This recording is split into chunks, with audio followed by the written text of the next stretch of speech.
I believe that our one job here every day is to really get back in touch with our sense of purpose. I know it may sound esoterical or fluffy, but it's true. We ignore too much of who we are and why we are. And instead, we fall into the dogma of being something that somebody else might want us to be rather than finding the truth of why we're here until it's too late.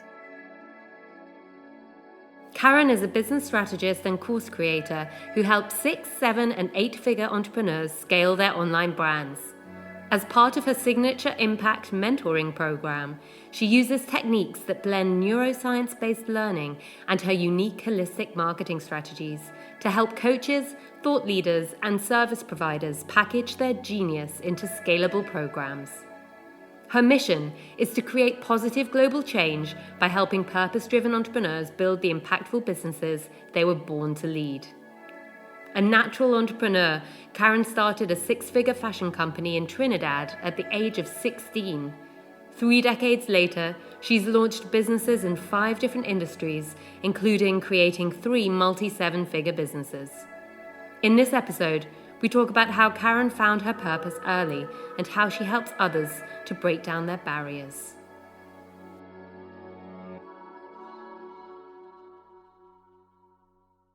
You're listening to Going Conscious, the podcast where we discover new ways to live a more conscious life of fulfillment and freedom.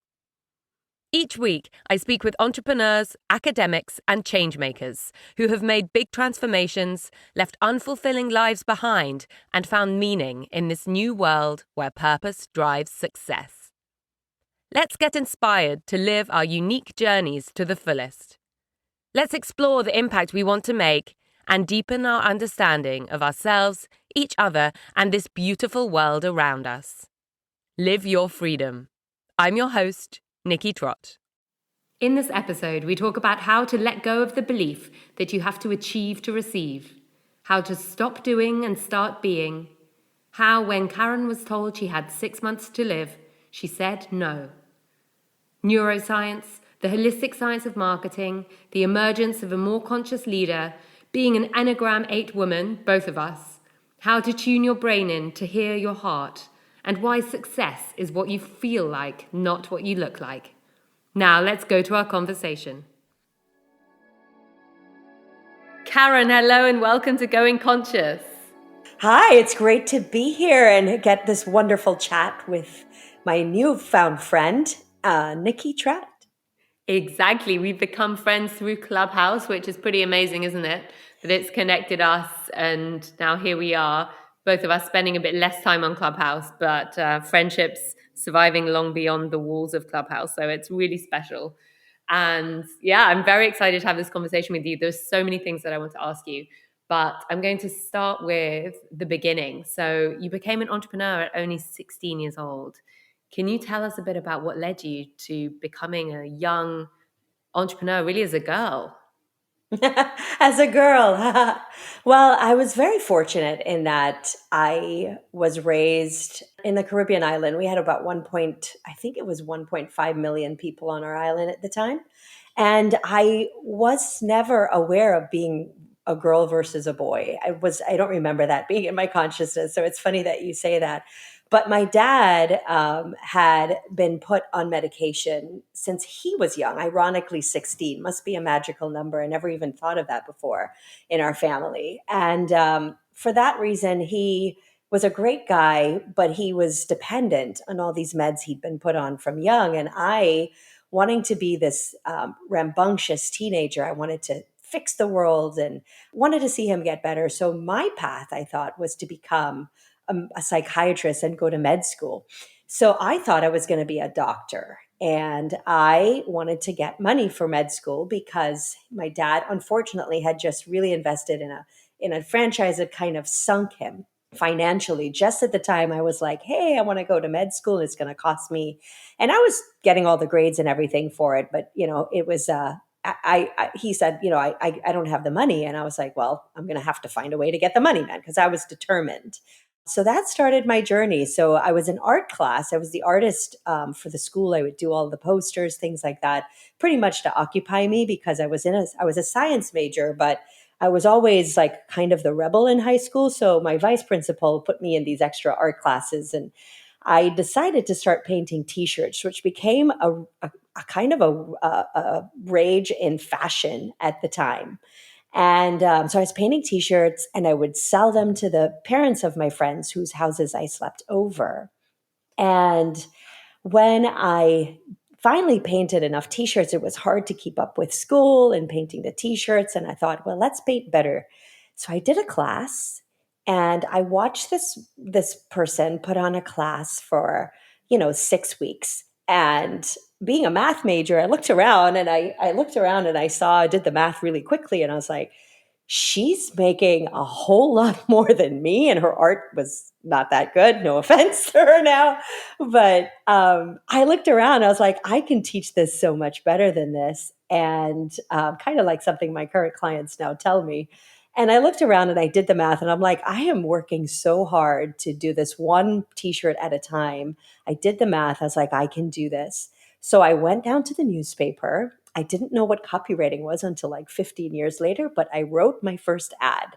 I paid for it. I took the money out that I was making on my T-shirts, and I ran my ads, and I ran my first 6-week workshop, which back in the day, to give you context, my daughter, who was not born yet, of course, is now 25.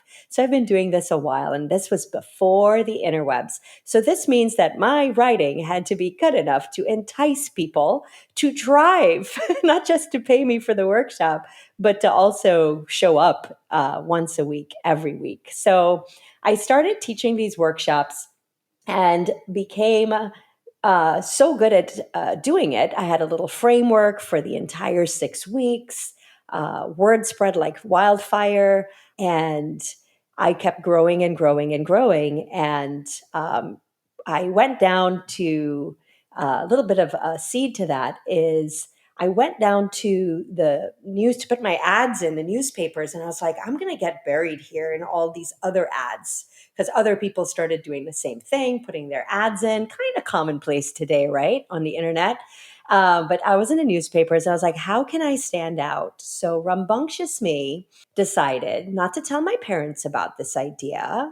But I thought, if I could get a spot on a live television show, I can outdo the competitors in the newspapers. I know my course is better. I'm getting all these referrals, but I really wanted to make this 100K for med school, right?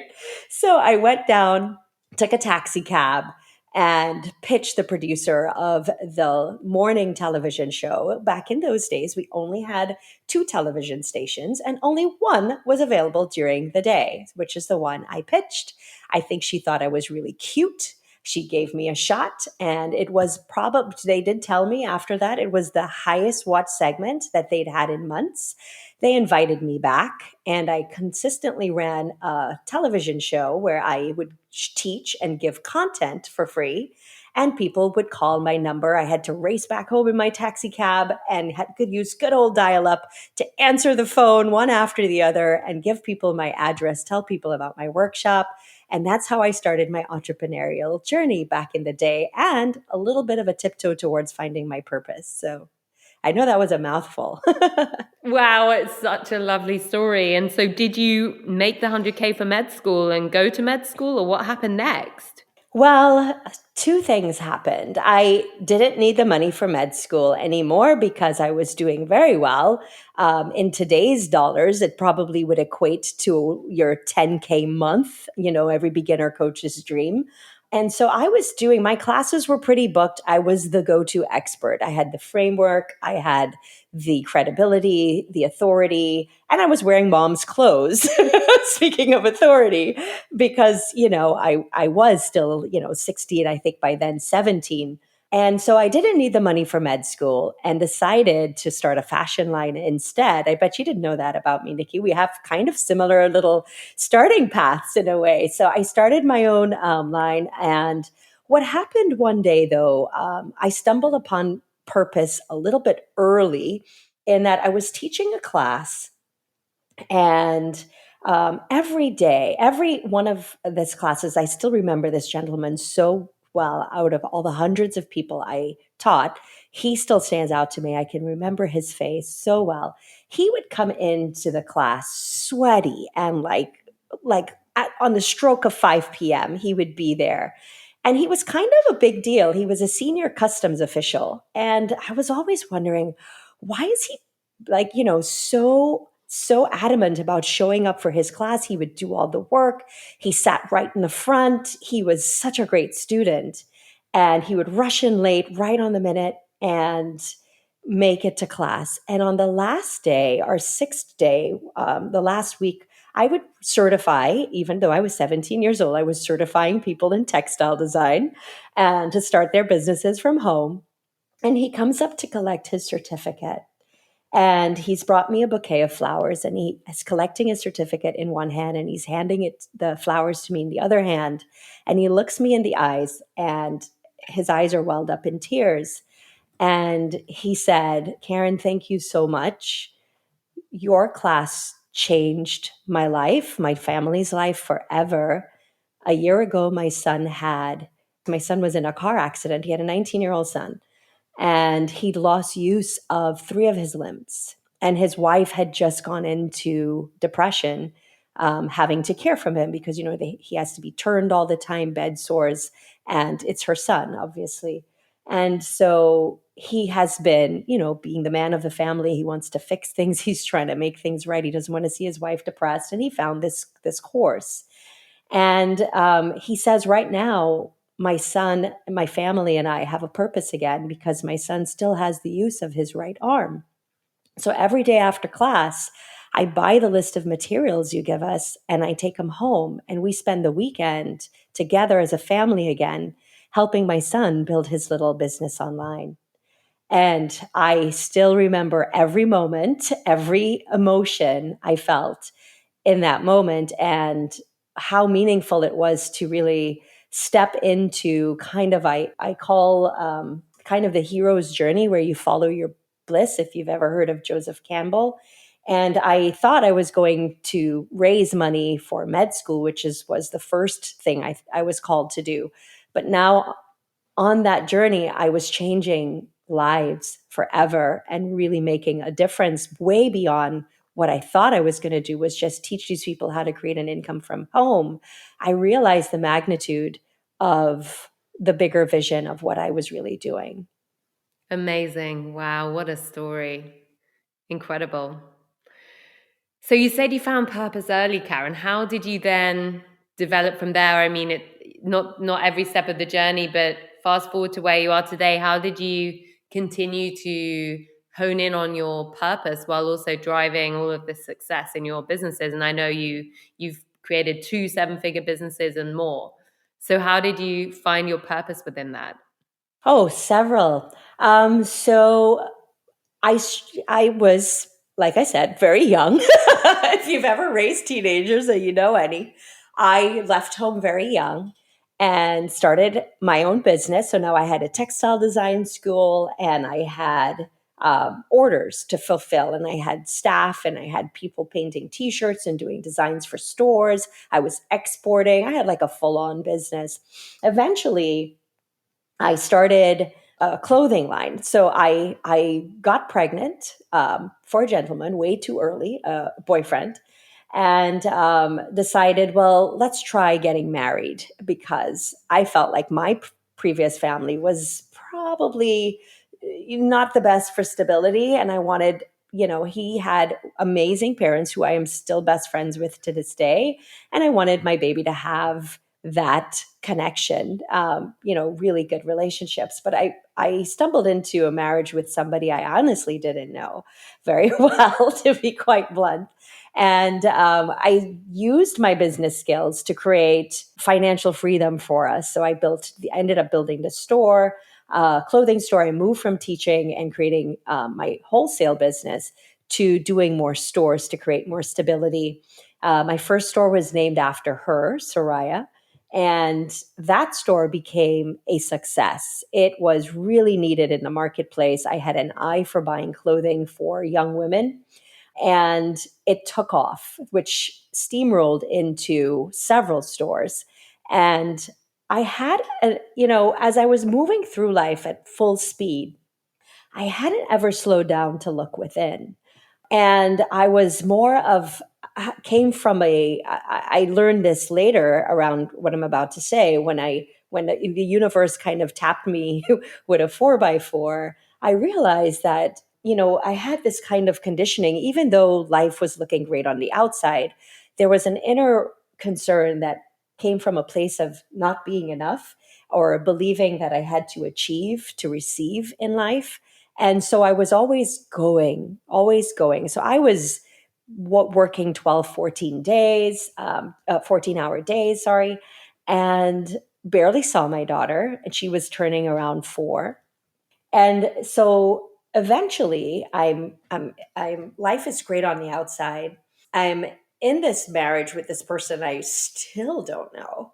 And I'm rarely seeing my daughter, but I'm just doing the things. I'm never spending any time being, until one day and I'd wanted to do still study neuroscience and all these things, and I'd lost my dream of why. I've lost my sense of why I was doing the things I was doing, and just doing right.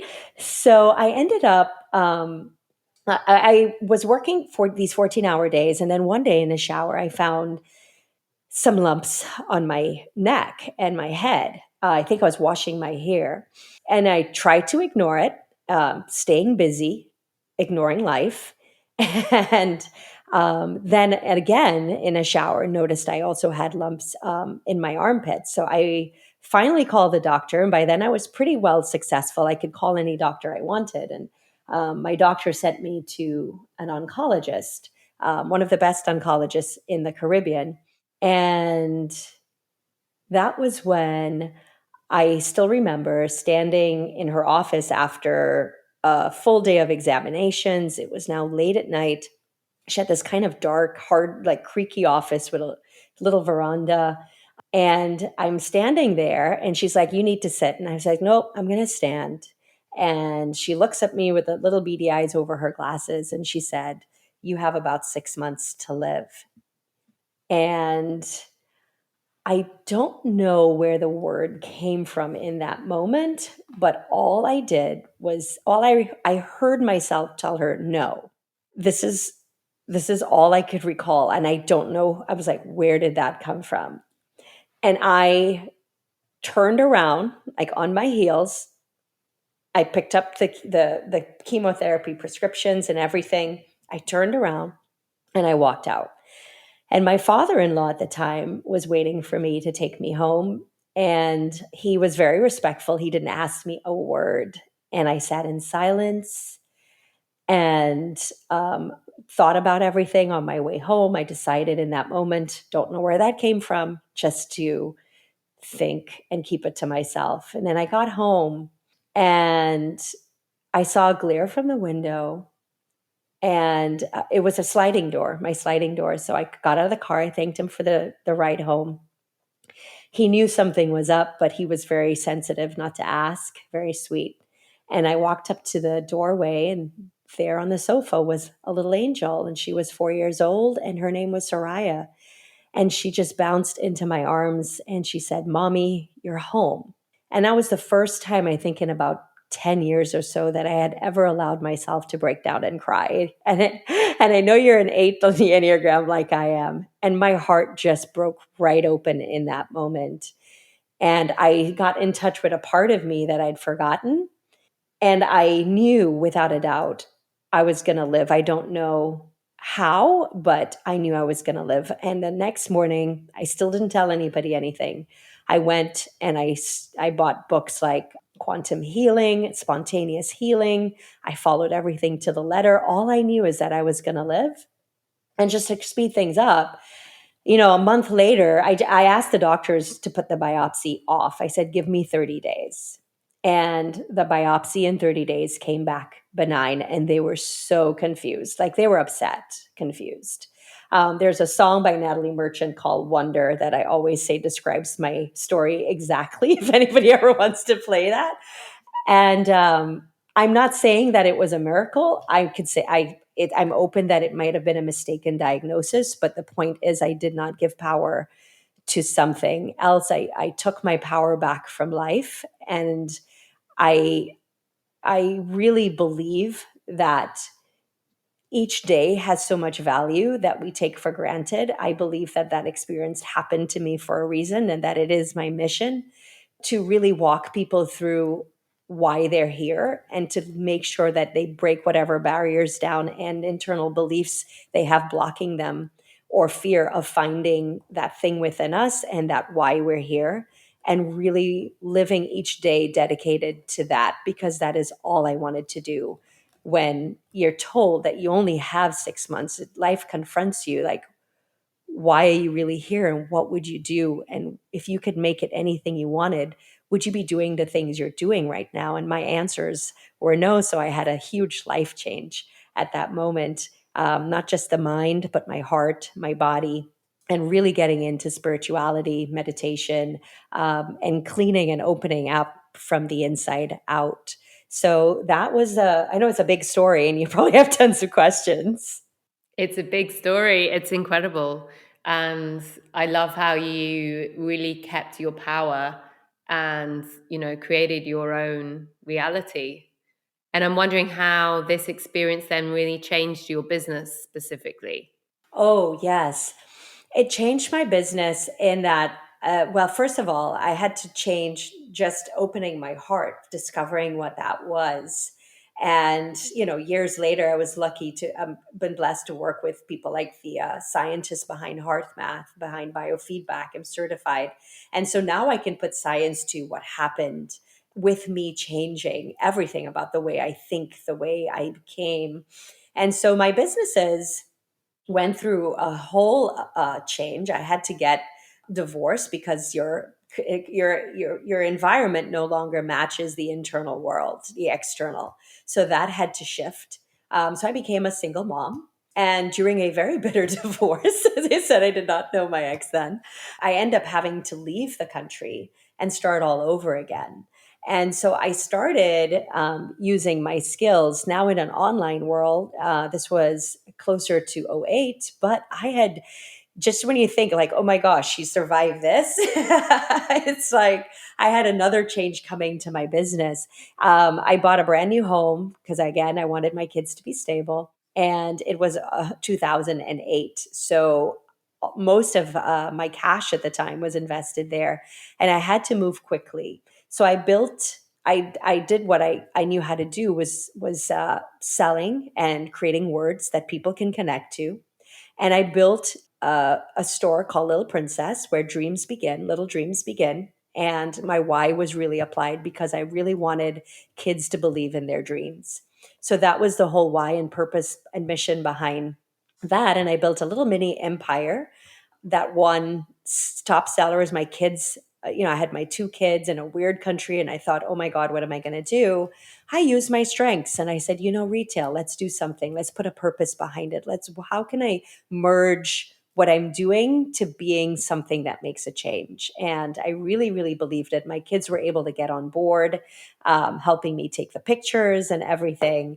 And I moved into the online world. Then I decided after my kids got grown that I was kind of bored with doing products, even though it had a great mission behind it. I wanted to do more. And that's what stepped me into transformational leadership and getting involved with coaches. Because I'd met so many great leaders. I've been really lucky to work with phenomenal leaders worldwide, globally, being a mini celebrity back in my country back in the day. And the purposeful ones had these big whys, but couldn't find enough people to really rise up and take charge of their gifts to really formulate vision and making things happen. And so I studied neuroscience for 10 years and combined what made me an entrepreneur and opening my heart into what I call more of a holistic science of marketing. And I believe that's the way we are heading. I think everything has come full circle into that marketing the old way, where it was kind of push and a little bit of manipulation, maybe, to be blunt. I think that will no longer hold moving forward. I think we have more conscious leaders emerging.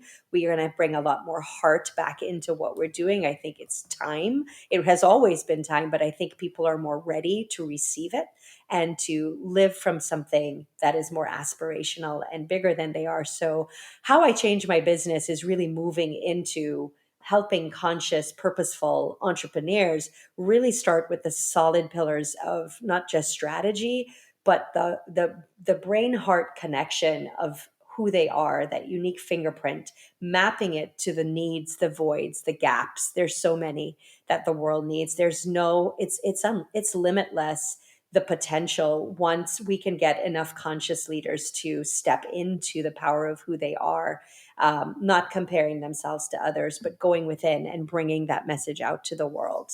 So that's how it changed me from then, just like having stores burning out 14-hour days, to getting this wake up call and decided to just continue growing to not just living my purpose, but it's kind of meta. My purpose now is to help as many people seeking purpose to really find it, live it, and bring it to the world, so that each of us can play our part in leaving the world better than we found it. Oh, amazing. I love it.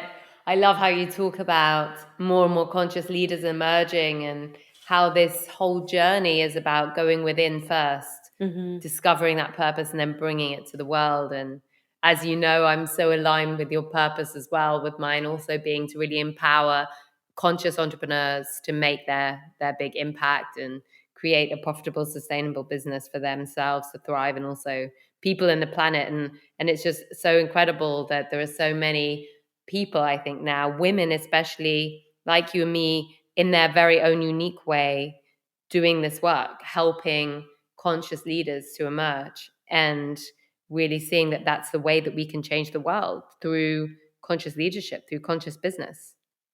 I so agree. I really felt empowered. I was doing heart brain coherence training and biofeedback, which I'm certified in, because I really want to know everything about how we work, because I think we're all microcosms of the macrocosm. And I was in a training with Roland McCratty, the scientist behind heart math and the M waves and those kinds of gadgets. And he said this, and I've always like embraced it. And he said, for conscious change to really happen, we need more conscious people. And for me, that's one of the reasons you and I connect, Nikki, just right out of the gate.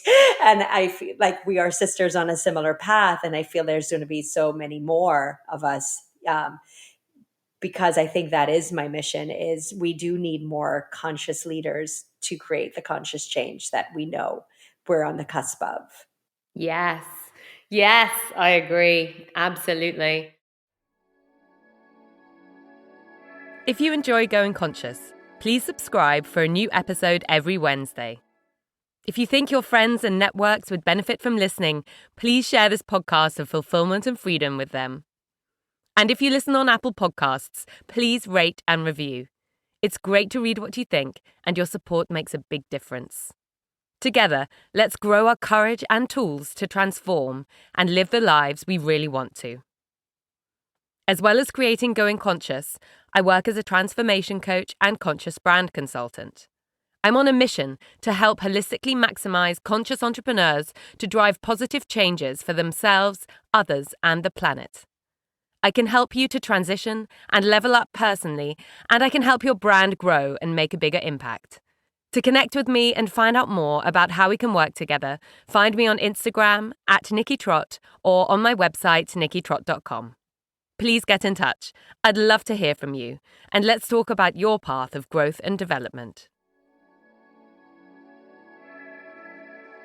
And you've mentioned biofeedback, which I know you're certified in. Can you tell us about that? What is it? Biofeedback to me, and I don't want to, because it's a big topic. There's a lot of accredited places, but for me, it's really simple. We have so much within us. We keep looking for these big things to help us find our purpose or whatever, but we already have so much within us if we just keep quiet. If we just quiet the mind, I always say, and I could talk a lot about the brain because I spent 12 years in neuroscience, I actually can scan brains. I don't know if you know that about me, Nikki. I actually am trained and certified in putting those electrode caps on there and the 20 electrodes and looking at the brains and seeing everything. So really it's getting the brain to that state where you can hear your heart is how I like to interpret it. That's my personal interpretation. And you look at all the ancient philosophies, and there's always a thread of that piece that bypasses all understanding. I think most of us are focusing on the organ organ of our body. It's not. I think it's really in the heart. And biofeedback to me is a reminder of that joy. I think we spend so little time priming our joy. A brain has a 9-to-1 negativity bias, meaning 9 to the negative and 1 for positive. So when we're looking towards purpose or change, we're actually going against the brain's natural purpose. No pun intended, it's really there to keep us in survival mode, which means it's looking out for to protect you, to keep you safe, to keep you in your comfort zone.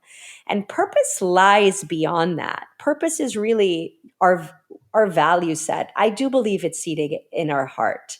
I believe that we don't take enough time to prime our heart brain connection. And it can be as simple as having a happy picture on your phone, just being reminded of beautiful places, events, moments in your life, whether it be a romantic one or one with your child or a place that you've been to. I have my prettiest sunset I think I've ever seen. My husband and I spend a life together chasing great sunsets. We both love them. It's my screensaver. If I'm having a bad day or a bad moment or I feel my energy's off, it's very simple.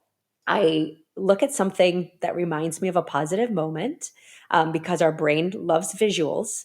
And it immediately sends that visual message. But now I need to breathe. And we don't take time to really slow our breath down. 5 seconds in, 5 seconds out. And what I like to do is imagine that breath going through my heart. So that's what I do. I pretend that that breath, 5 seconds in, followed by 5 seconds out, and just do that for as long as it takes so that that moment of where the brain is like hunting for stress and stories and, those limitations we made up when we were like five, it's bringing back into our conscious self, our adult self, I call it, back to the prefrontal cortex, which we have to consciously go there. And I think we don't spend enough time first thing in the morning, at periods during the day, to really remind ourselves to breathe in 5 seconds, breathe out 5 seconds through the heart.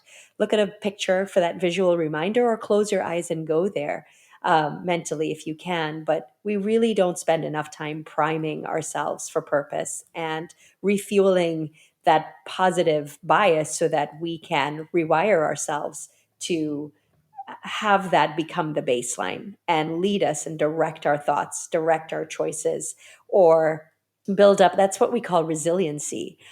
Because especially as entrepreneurs, you know as well as I do, it never goes as planned, right? So we need to build up that resiliency or we fall back into the brain survival mode, which says, I told you so. If you go there, you're going to get hurt. Where when we have a resiliency and that I call it that warrior fierceness from the heart, believe it or not, that heart has our purpose seated in us. It's the source of our values. It sends 12 times as much messages to the brain as the brain sends to the heart. It's trying to talk to us. It's got so much information for us, and we just have to give it time to really give ourselves time to hear it and give it a place of power again in our lives, in our physiology, and help us reset those chemicals. Because at the end of the day, we're all sitting down in a baseline of chemicals that are constantly signaling whether we feel fearful, we feel positive, we feel those things. And the breath work of all types, all modalities are brilliant. Find one that works for you. But biofeedback is really about that diaphragmatic breathing, which we should all be doing by nature, but we don't. We're chest breathers. And that short breath really doesn't give us that the peace, that the positive emotions kind of work like they synchronize with those deeper, more fulfilling breaths that really calm our nerves. It gives us time to get back into conscious patterns, and it just fills our body with all this, like the joy chemicals. And it may not feel like an instant hit of a drug or anything, but as we build this up every day, we kind of turn around that 9 to 1 negative bias like the brain likes to keep us in, and we get the heart involved and we start to live more purposefully, because I do believe purpose is seated in our hearts. That's so beautiful. Purpose is seated in our hearts. And I love that you bring it back to the breath. And I'm so passionate about breath work as well. And it can be so completely transformative. It's incredible. But I'm wondering, as I listen to you and you talk about the difference between the brain and the heart and how sometimes we can be listening to the wrong organ, I'm wondering, what about intuition? Where does that fit in? Because I have been thinking more about the gut and the relationship between the gut and the brain and my sense of truth that comes in my gut. And that's just where I've kind of focused what sound like very similar thoughts and kind of grounding in our own authentic truth. So how do you see intuition fitting in with that? Is it the same? Is it different? And is it about the gut, or does it not even matter where it is in our body that we feel? I think we all feel it differently. There's a reason why I feel, you hear terms like I felt gutted. Yeah. When there's a betrayal, I think it's definitely third chakra. Of course, I studied the chakras for a long time. I think that's our center of protection. So it's automatically, as you use the word intuition, the body is intuitive. The body keeps score. We are by nature intuitive. I think that's, if you look back to where we came from, we had to be somewhat intuitive in our surroundings to survive. The fact that you're here, it means that your great great great great grand ancestors in the jungle did something right, because you're here, and they were very sensing. Like, we have all of these senses that we don't use because we're stuck in our heads trying to figure everything out logically. We're not really using logic. We're using a lot of the negativity bias to determine our future, which usually comes from, the negativity bias comes from the wrong messages we might have created in the past, or those wrong stories. So the intuition, the gut, there's a brain in our heart. There's brain neurons that are actually thicker than the ones in our brain. And there's also a gut brain. So I'm so glad you brought that up, because there is a gut brain. And the fact is that these are also sending signals to the main brain, up and down. And when we can learn to quiet the mind, which is why I do love breath work, I love meditation, I love rewiring focus, we can hear these signals, we can be in tune with them. Now, what happens is, we're not conditioned to listen to those things, and it might seem weird, it may seem against the norm. And we also have this little factor of self doubt. So when we start practicing listening to our intuition, like I give it that story, I don't know where that word came from. I just said no to the doctor. And I turned around and rediscovered who I was, because I was somebody before 28 when I got that whether it was a misdiagnosis or a prognosis. I had always followed my gut. I went on television. I did this pitch. I didn't follow my fear of, what if I mess it up, or I don't know how to script this pitch, or should I ask somebody's permission, or what they think. I literally just followed, like you're saying, my gut, my intuition. And that's how I stumbled upon discovering the purpose in my heart. So I think that gut brain is definitely easier to hear, because it has a huge effect on our physiology, I think, first and foremost. And I think we feel it faster. And I love that you bring that up, because I think one of my biggest beliefs is to get people to really trust and believe in that inner intuition. I believe we all have it. I don't think, I'm more intuitive than the next person. I believe I'm equally so. I've just trained myself to listen more. So that is kind of one of the things I would love to say to your audience, is just start trusting that, and test it and play with it. I believe that purpose comes from really deep curiosity and a bit of adventure, because we're going to be who we are and make our unique mark, like our fingerprints in the world. And it doesn't conform to what everybody else's ideas may be. but we've got to venture out, and so much comes from within. We've got so much within us. I love it. I love it. I agree so much, so passionately that we all have this incredible innate intuition, which I've done some research on and have discovered, even scientists, they don't understand fully where it comes from. There's so many different beliefs around what the different elements are of intuition, but whatever it may be, we all have this knowing within us. And I agree so much that the most important thing is that we learn to trust that intuition, because I think we've probably all experienced at one point in our life a situation where something happens and we think, I knew that person wasn't quite right, or there's something where you're like, I knew that wasn't going to work. And it's our intuition, and when we don't listen to it, then we learn that lesson. And I love how you talk about that, because I think it's really a power that we can practice for our whole lives more and more, to really tune into, to really listen to more and more, and to understand some of the more subtle signals as well, because sometimes it shows up in physical expression or pain, and then we've let it get to quite a late state. So it's something that we can really tap into and use to guide our life. I love that. That's amazing. And Karen, earlier you mentioned enneagrams. You met earlier in our conversation, and I really wanted to talk to you about this, because we discovered that we're both Enneagram 8. And anyone who doesn't know about the Enneagram, it's a personality type. There are 9 different types, and the 8 is the challenger, which is powerful, dominating, self-confident, decisive, willful, even confrontational. Does maybe sounds familiar if you know me or Karen or both of us.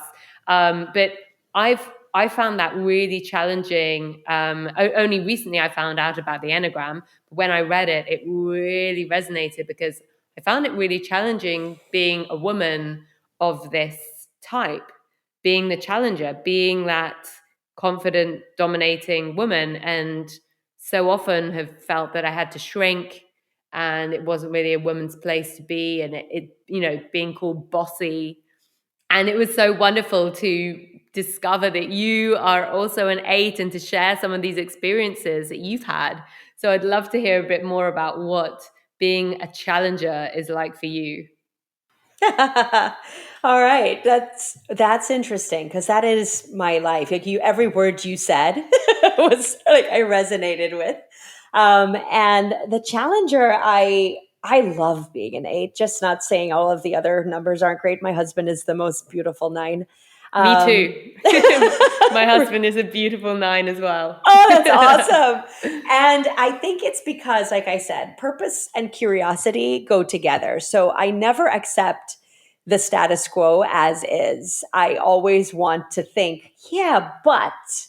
And I believe that is why I feel, and maybe you too, Nikki, we're called to this kind of mission that we've been kind of like almost handed to us as like, yeah, you're it.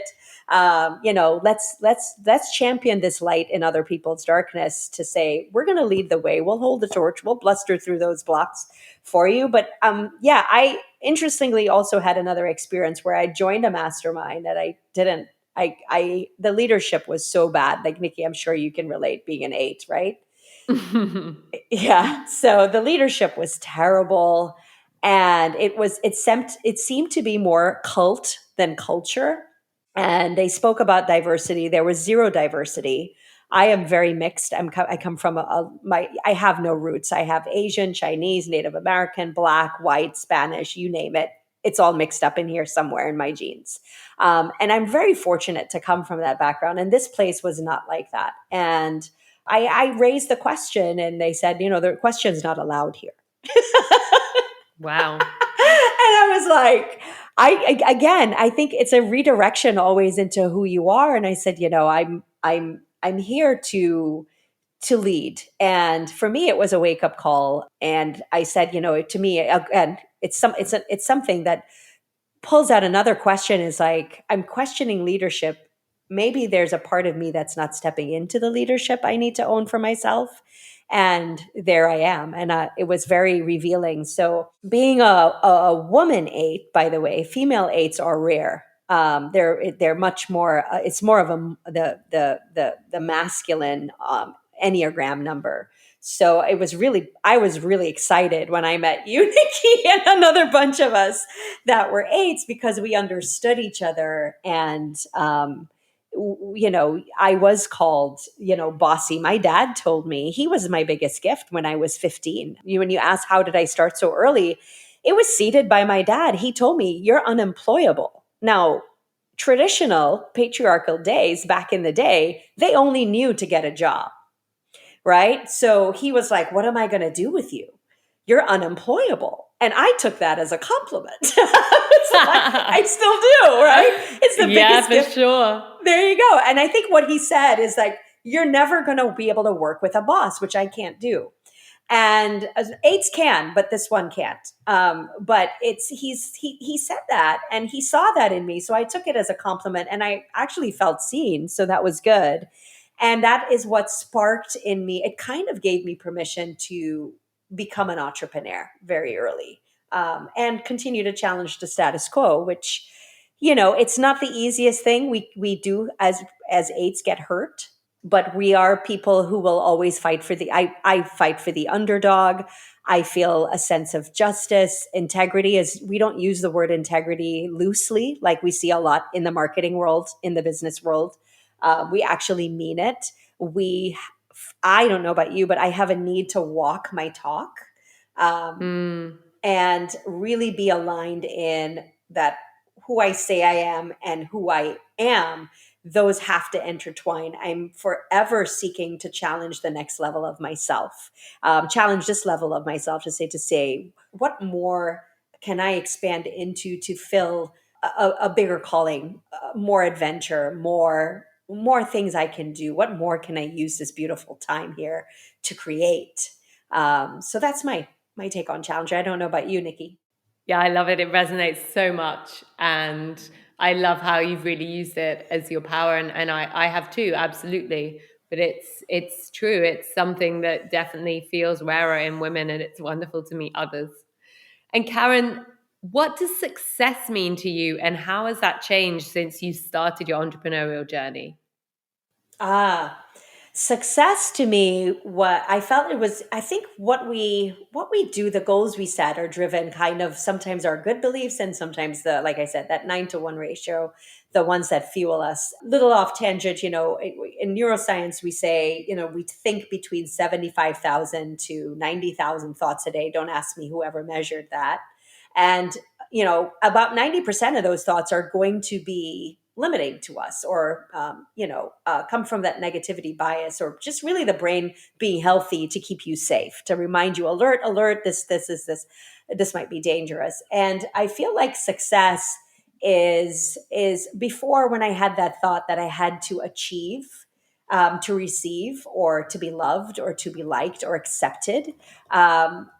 I think that's what was driven till I got the wake up call, and I had to learn a whole new way of being.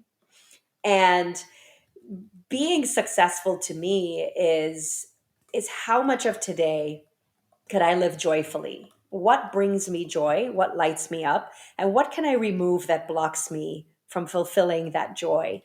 I do believe, I think there's a beautiful, I know it's accredited to Marianne Williamson, it's our light, not our darkness, that most scares us. And I believe that fully. I believe that it is our job every day to seek to light that light within us.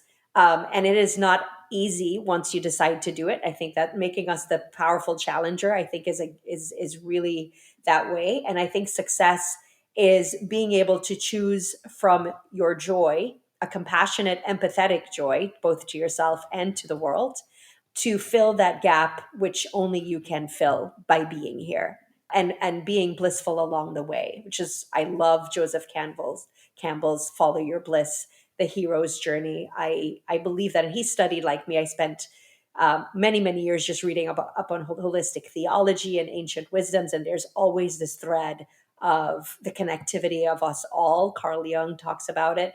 And I believe we all share that thread. And the thread really connects us as a place of joy, and seeking that path within to bring that path outside, make that light up the path outside more clearly, not just for ourselves, but for others. So success to me is really not so much about what I look like, but what I feel like. And we get to that level, like Maslow's hierarchy of needs, where that top one is more contribution. And at my age now, kids are grown, they've left the house. It's, the hustle of the earlier life and wanting to achieve and have nice things is kind of behind me.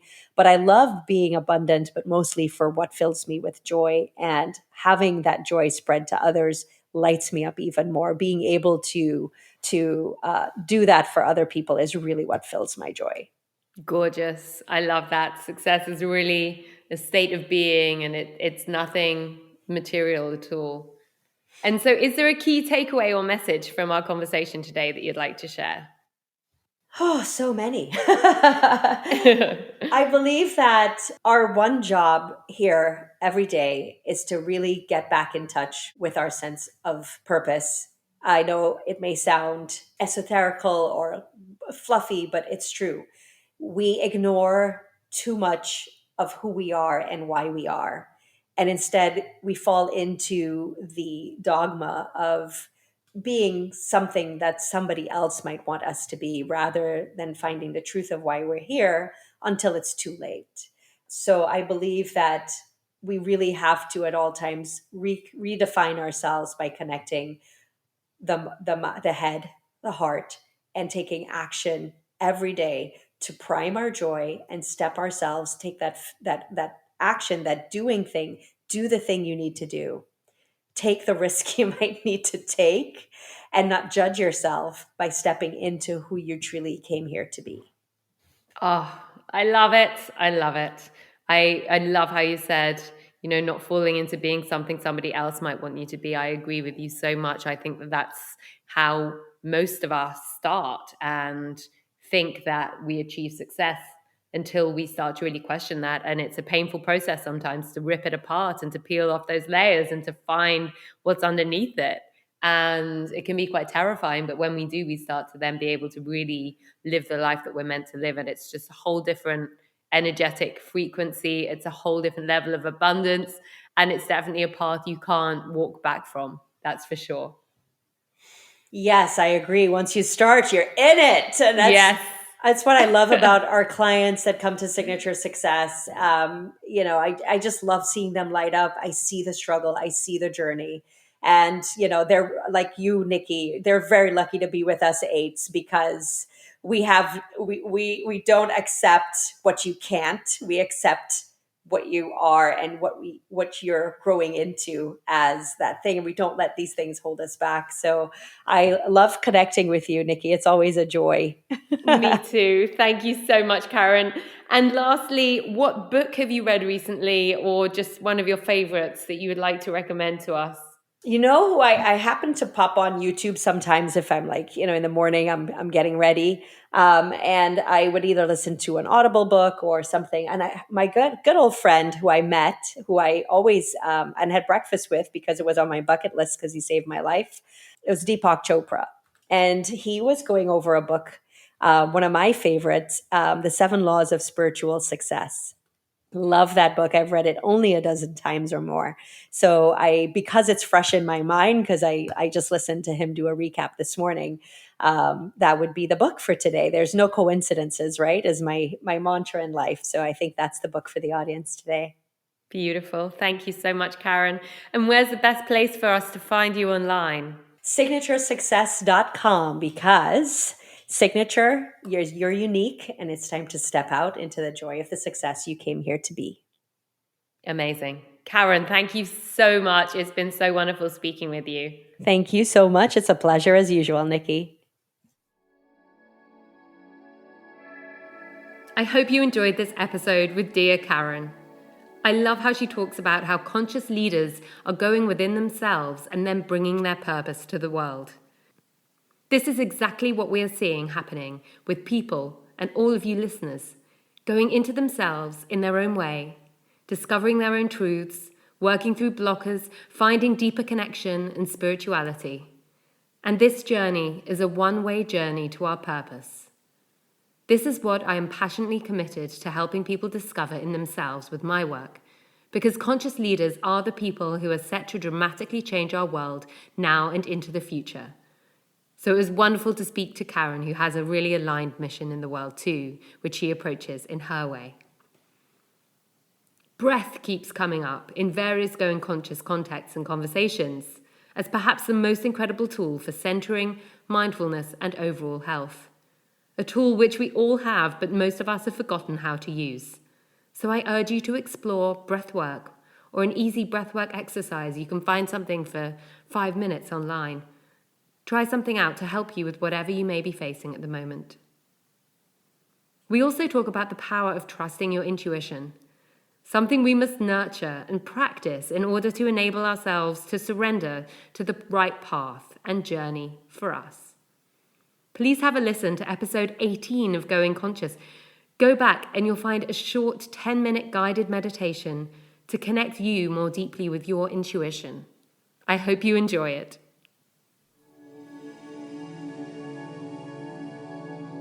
If you enjoyed this episode, please subscribe now. And if you're on Apple Podcasts, please leave a 5-star rating and short review. If you think people you know might benefit from listening to Going Conscious, please share it with them. I know I get much of my inspiration from podcasts which are shared with me. For all episodes, our library and more, visit goingconscious.com. Your support to spread this positive message of fulfillment and freedom means so much.